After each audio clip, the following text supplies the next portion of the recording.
మాట్లాడితే కేసును తిరగదోడుతున్నాడు రామ్మోహన్ రావు. సాక్ష్యం ఇస్తా అన్న విన్సెంట్ ని లేపేశాం. ఇక మిగిలింది బెనర్జీ ఒక్కడే. ఎస్,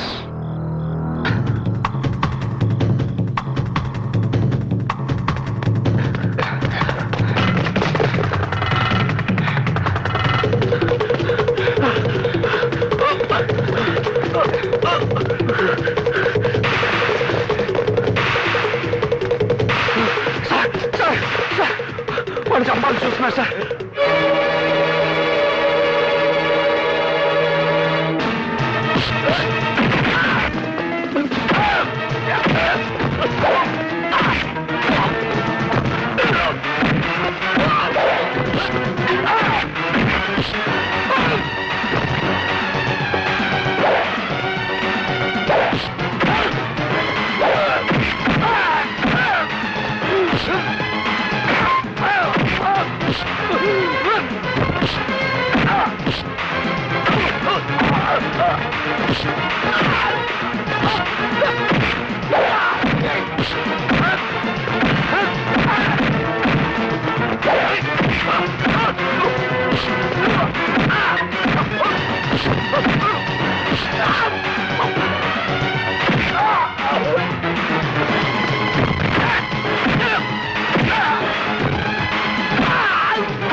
బుచ్చిబాబు చేసిన హత్య కళ్ళారా చూసినట్టు నువ్వే చెప్తున్నావు. నీకేం భయం లేదు. అదే సాక్ష్యం కోర్టులో చెప్పు. సాక్ష్యం అండి? ఒకవేళ నువ్వు చెప్పపోయిన బుచ్చిబాబు నేను బ్రతకనివాడు తెలుసా? చూడు బెనర్జీ, నీకు నీ భార్యా పిల్లలకి ఏ హాని జరగకుండా నేను చూస్తాను. ధైర్యంగా చెప్పు. నేను సాక్ష్యం చెప్తే ఆయన తప్పకుండా శిక్ష పడుద్దండి?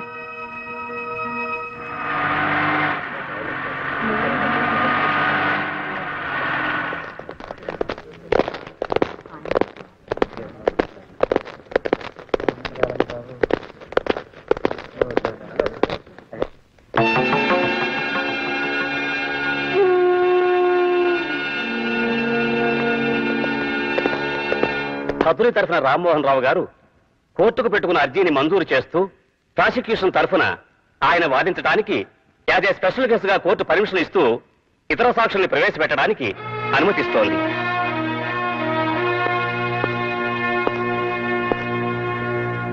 నీ పేరేమిటి? బెనర్జీ అండి. నువ్వేం చేస్తుంటావు? బుచ్చిబాబు గారి ఇంట్లో డ్రైవర్ అండి.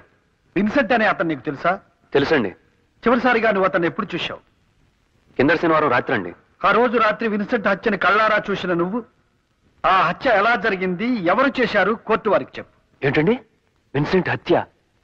చచ్చిపోయాడండి? ఏమిటి నువ్వు చెప్పేది?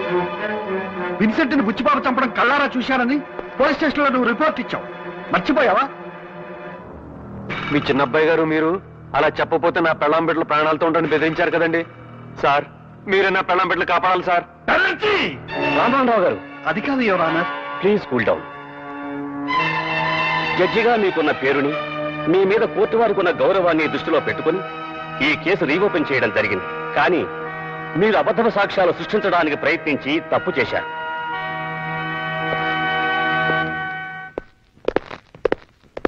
ఏమండి చెల్లిస్తుంటే ఆగరంటే? నా మాట విని ఈ కేసు విత్డ్రా అయిపోండి. ఎస్, నేనేమి హంతకుని కాదండి. నోనో, మీరే పట్టు విడవని విక్రమార్కుల్లాగా నా మీద పగబట్టారు. ఈ కేసును తారుమారు చేయాలని మా డ్రైవర్ని మీ మీదకు ఉసుకెళ్ళిపాను. ఎస్, నేనే. చూడండి, మళ్ళీ ఈ కేసు రీఓపెన్ చేయాలని ప్రయత్నం చేశారనుకోండి, మీకు పిచ్చి పట్టిందని మీ పెద్ద అబ్బాయితోనే సాక్ష్యం చెప్పించి మిమ్మల్ని పిచ్చి ఆసుపత్రిలో తోయించారు.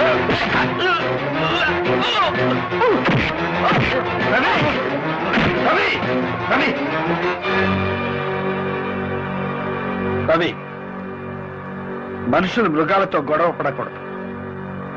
మృగాలను శిక్షించే పద్ధతి వేరే ఉంది. ఎస్,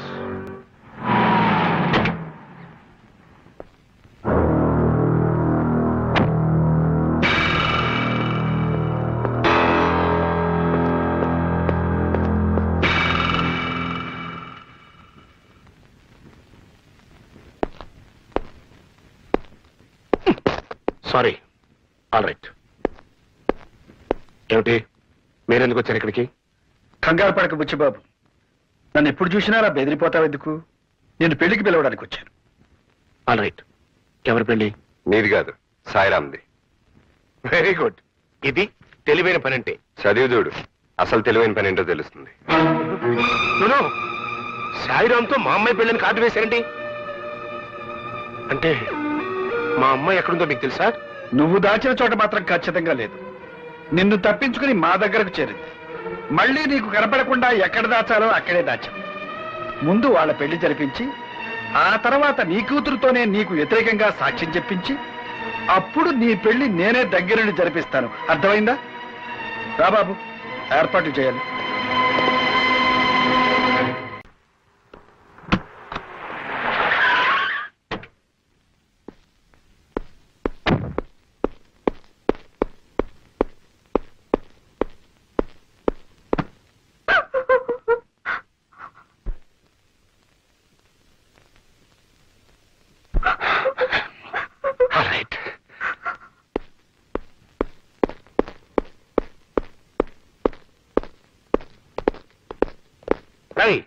ఆ జడ్జి గారు ఏదో ప్లాన్ లో ఉన్నారా? స్వాతితో ఆ సాయిరాం పెళ్లిని శుభలేఖలు అచ్చేసి పంచుతున్నాడు. అమ్మాయి జాగ్రత్త. ఎదుగో బెనర్జీ, వాడు బతుకుంటే మనకి తలనొప్పి తప్పెట్టుకోలేదు. వాడి తప్పు ఇంకొని పెళ్లి చేసుకుని ఉంటుంది ఆ కూతురు. ఎస్, హాస్పిటల్కి వెళ్ళి వాడిని చంపేసి. All right. Please daddy, Sairam చంపొద్దు డాడీ, ప్లీజ్ డాడీ. సాయిరామ్ అమ్మాయిని తీసుకెళ్ళి. ప్లీజ్ డాడీ, సాయిరామ్ చంపొద్దు డాడీ, సాయిరామ్ చంపొద్దు.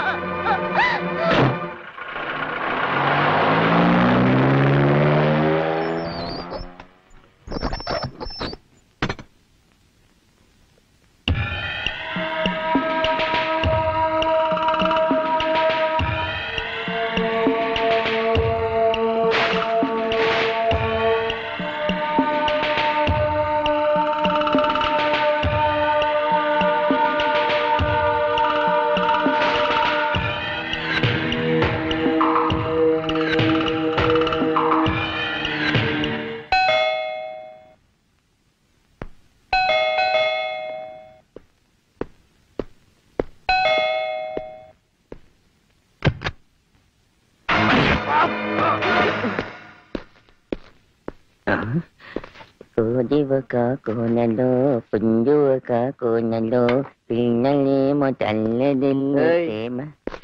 ఏం లేదు కోనలో. ఏంటమ్మా గడ్డంలో పేలవి పెంచుకోకూడదురా, ఎప్పటికప్పుడు చంపేలేలాగా.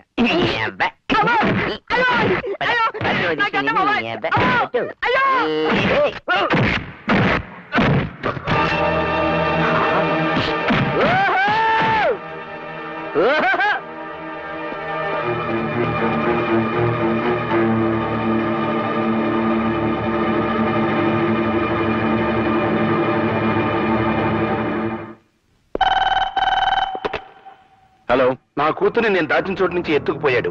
ఎస్, రేపు కోర్టులో నాకు వ్యతిరేకంగా సాక్ష్యం చెప్పిస్తాడట మీ నాన్న.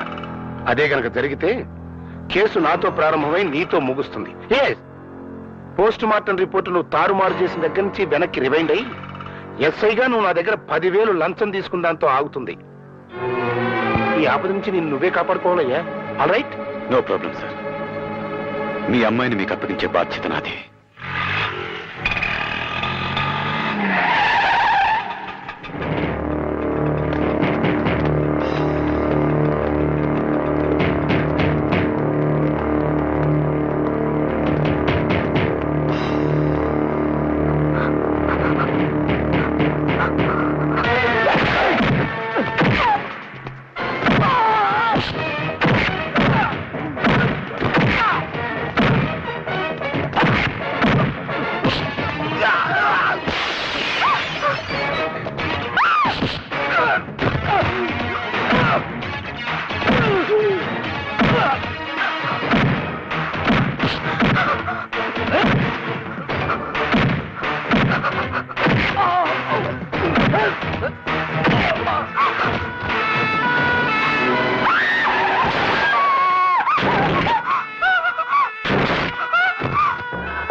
రవి, మర్యాదగా వాళ్ళిద్దరిని నాకు అప్పగించు.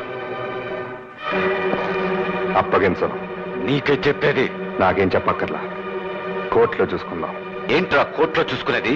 ఆ?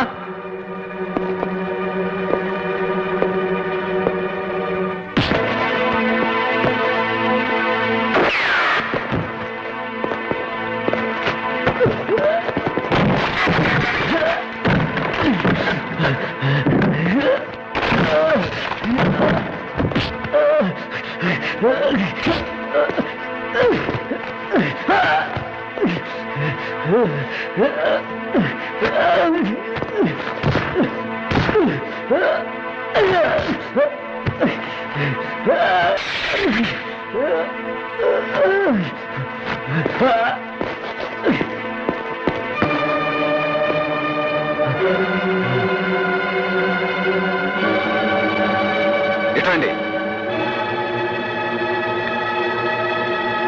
మిమ్మల్ని? నేను బ్రతికుండగా వాళ్ళని తీసుకెళ్ళలేను. నిన్ను చంపి తీసుకెళ్ళమంటావా? చంపుతావా? చంపు, చంపు, దమ్మంటే చంపు.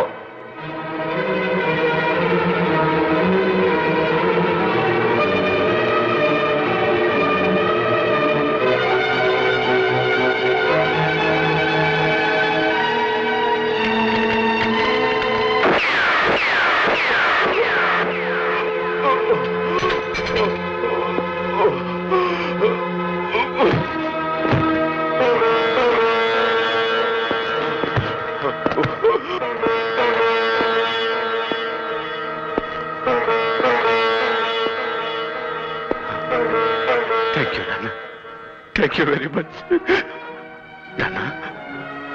బుచ్చిబాబు వల్ల చిక్కున్నాను. ఈ జన్మలో వెనక్కి రాలేదనుకున్నాను. నాకు విముక్తి కలిగించారు. థ్యాంక్స్ నాన్న. వచ్చే జన్మలో మంచి కొడుకుగా మళ్ళీ మీ కడుపున పుట్టి మీ రుణం తీర్చుకుంటాను అన్న. మీ రుణం తీర్చుకుంటాను.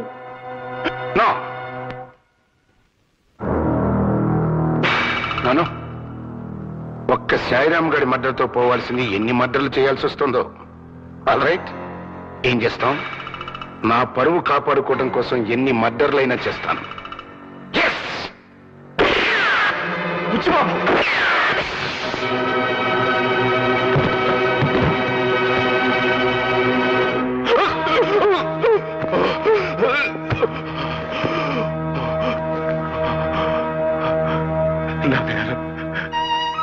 ఎన్నో తప్పులు చేసేది నాకు.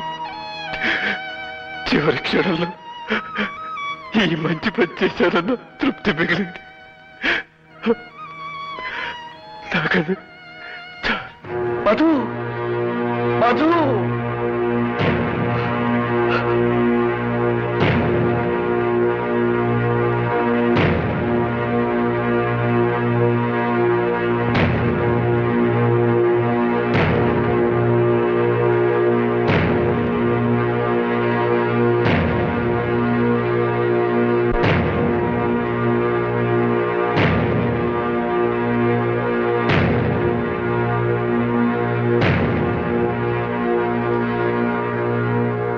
ఎన్నో క్లిష్టమైన కోర్టు వ్యవహారాలలో న్యాయమైన తీర్పులు చెప్పిన మాజీ న్యాయమూర్తిని నా కుటుంబ విషయంలో కూడా ఒక కఠోరమైన తీర్పునిచ్చి నేరస్తుడిగా మీ ముందు నిలబడ్డాను. ఒక బిడ్డను నా కళ్ళ ముందే పోలీసుల చేత కాల్పించి చంపించాను. ఇంకో బిడ్డను నా చేతులతో నేనే కాల్చి చంపాను.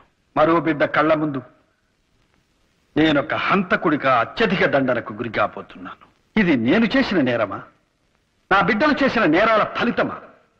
లేక సమకాలీన సమాజ నిర్మాణంలోని లోపమే నా కుటుంబాన్ని ఇలా బలి తీసుకుందా? అవినీతి నా మొదటి వాడికి నా వల్ల సంక్రమించలేదే. తీవ్రవాదం మా రెండవ వాడికి నేను నేర్పించలేదే. అశాంతి మా చిన్నవాడికి నేను అప్పజెప్పిపోవడం లేదే. ఇవన్నీ నా కుటుంబంలోకి ఎక్కడి నుంచి చొరబడ్డాయి? ఎవరు దీనికి బాధ్యుడు? ధర్మరాజు చేత అబద్ధం ఆడించింది ఎవరు? భీష్ముడు లాంటి గోపాలకృష్ణయ్య గారిని కూలి చేయించింది ఎవరు? శ్రీరాముడు లాంటి నా పెదబాబుని రావణాసురుని చేసిందెవరు? ఒక న్యాయమూర్తిని హంతకుడిగా మార్చిందెవరు? ఈ ప్రశ్నలకు సమాధానం దొరకందే న్యాయానికి న్యాయం జరగదు. అందుకే నాకు తోచిన న్యాయం నేను చేశాను. ఎందరో నేరస్తుల మరణాలకు శాసనాలు రాసిన నేను నా బిడ్డ నేరస్తుడిగా పట్టుబడబోతుంటే తండ్రిగా మరణశిక్ష నేనే అమలు చేశాను. యువరానా, ఒక రకంగా ఇది హత్య కాదు, ఆత్మహత్య. నా తోటలో నా చేతులతో నాటిన మొక్క వటవృక్షం కాకపోగా విషవృక్షంగా విస్తరించుకుంటుంటే నాటిన నా చేతులతోనే దాన్ని తుంచేశాను. అవును, వాడికి జన్మనిచ్చింది నేను. సావు మాత్రం ఇవ్వకూడదా? ఎప్పుడో ఎవరి చేతుల్లోనో దుర్మరణం పాలు కావలసిన వాడిని కనికరించి నా చేతులతో నేనే చంపేశాను. Yes, it is mercilessly mercy killing, your honour. Mercy killing. Yes.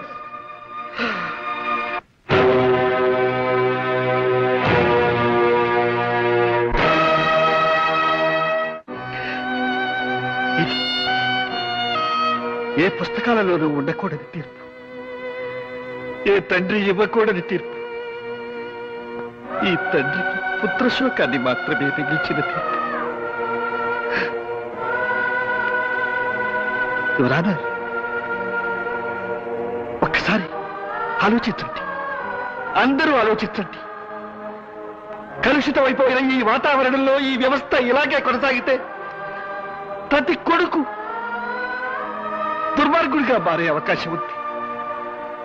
అప్పుడు ప్రతి తండ్రి ఇలాంటి తీర్పే ఇవ్వాల్సి ఉంటుంది.